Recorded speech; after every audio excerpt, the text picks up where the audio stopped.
The evening felt normal, but normal is how death often arrives. The table was set with quiet precision, every spoon placed like a soldier before battle. His wife smiled, unaware. The children laughed in the background. But her eyes, the mother-in-law's eyes, never left him. They tracked his movements like a sniper waiting for the right second to squeeze the trigger. She wasn't nervous. She wasn't shaking. Because poison doesn't need loud moments, only quiet intentions. She had planned this for weeks. Maybe months. Maybe longer. She had watched him survive bullets, betrayal, and battles. But she believed he wouldn't survive her dinner. She chose his favorite dish, the one he always complimented. That was the trick: make it familiar. Make it warm. Make it feel like home before it kills. She wore the same apron she always did, humming songs from her childhood as she stirred the pot that would carry the trap. Her face told a story of love. But her hands moved like a chemist in a laboratory of death. She had no need to scream. Her war was served on a plate. Her bullet was flavorless. Her weapon dissolved in silence. He came home tired but calm. He greeted everyone with that soldier's smile, controlled, reserved, slightly broken. He sat where he always sat. He thanked her like he always did. He didn't suspect the food. Why would he? Home is supposed to be the one place you don't scan for threats. That's what made this moment so deadly. Not because he was weak, but because he was finally at peace. And peace is where the enemy strikes hardest. She watched him eat slowly, casually, waiting for the signs. The eyes to glaze over. The hands to shake. The voice to stutter. The body to betray him. She had done her homework. She knew the poison wouldn't kill instantly. That would make it too obvious. She needed it to look like fate. Like illness. Like God's will. But God wasn't in that kitchen that night, only silence and strategy. She played her role perfectly. She asked about his day. She laughed at his jokes. She poured his water. Every move was mechanical. Every glance was rehearsed. But deep down, her heart pounded not from guilt, but from anticipation.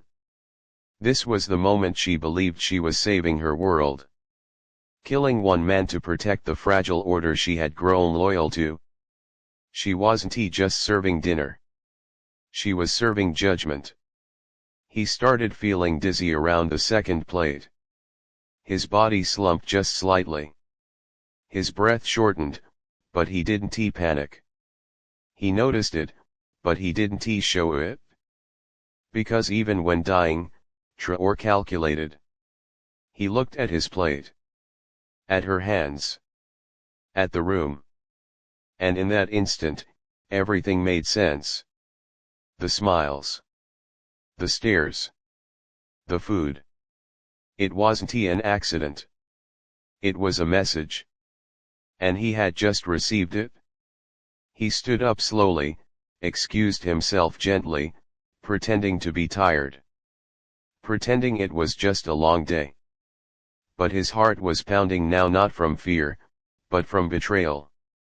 He had faced death before, but never in the arms of family. He walked out, barely holding his balance, making sure no one saw the sweat building on his forehead. He got into the car without help. No screams. No panic. Just the slow collapse of trust breaking silently inside him. His driver noticed something was wrong. The car sped off like it had a mission of its own. They didn't go to the hospital. They went to a friend. Someone who knew how to disappear people and reappear them when the time was right. A trusted medic. A war brother. They laid him on a table, tested his blood, and confirmed what he already knew: the food was poisoned. Not spoiled. Not mistaken. Poisoned. Intentionally. Carefully. Lethally. And in that moment, something inside him changed. The last part of him that believed in family above all else shattered. He realized the war wasn't just outside, in the deserts and jungles and cities, it was in his living room. It was in the kitchen. It wore the face of someone who once kissed his forehead. The battlefield had no boundaries anymore. The front line had moved into the heart. He didn't go public. He didn't make arrests. He didn't shout. Because he understood something far more terrifying: if she was involved, then she was not acting alone. There were others. Watching. Waiting. Pushing her to do what they couldn't do themselves. Foreign hands too afraid to pull the trigger, so they gave it to someone he'd never suspect. This wasn't personal, it was political warfare disguised as family drama. And it almost worked. He recovered slowly, silently, and strategically. He told no one, not even his wife. Because he needed to know who else was watching. He returned to the same home a week later, sat at the same table, and looked her in the eye with a calm colder than steel. She smiled. He smiled back. But now the war had a new rule: trust no one, forgive nothing, remember everything. Because survival was no longer just about dodging bullets. It was about decoding smiles. She thought she had won. She thought he would die quietly, with no trace, no suspicion. But she underestimated the very thing she feared: his resilience. His ability to adapt, to endure, to come back from the edge stronger than before. And now, every bite of food he took was a calculated risk. Every sip of tea, a test of fate. But he never flinched again.